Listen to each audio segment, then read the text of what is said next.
we have seen that Shannon was already able to say that it's possible to send through a noisy channel without producing errors, typically, if you have enough capacity. But how was he able to show this quite general result without like specific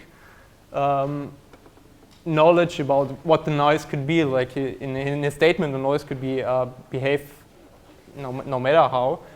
But he was still able to prove this result. So what's the problem when transmitting through a noisy channel? Whenever you receive something, receive a code word, you don't know for sure which code originally was sent. So you can only tell that there is like a set of codes which could have possibly be changed by noise to this receive code word.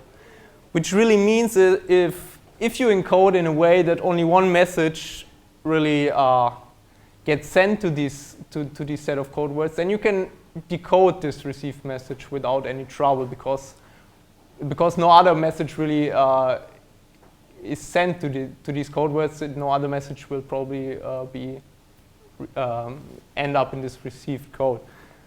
However, if you do something else, if you like encode in a way that two or more messages could end up in the same received code, you're in trouble, because if you receive this code word, you don't know for sure which one the original message was or could have been, and you're in trouble. You could produce errors. So that's like schematic the situation. And now Shannon said, well, it is somehow possible to really encode these messages in a way that if you have like enough redundancy in the code, that's basically the capacity of the channel.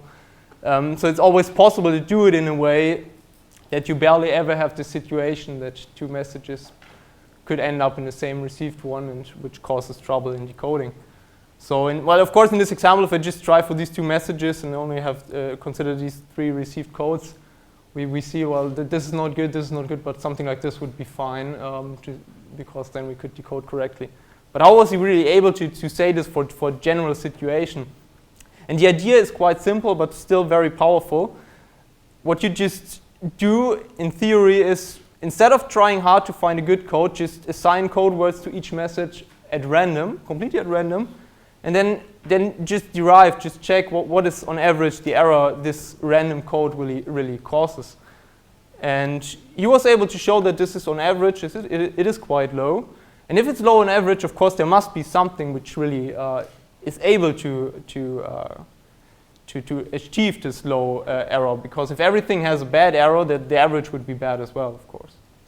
So that's just roughly the idea how he was able to really show that there are good error-correcting codes. And this method, actually, he was one of the first to along with Paul Erdős, who really saw the power in this method. And this method nowadays is called, in combinatorics, is called the probabilistic method.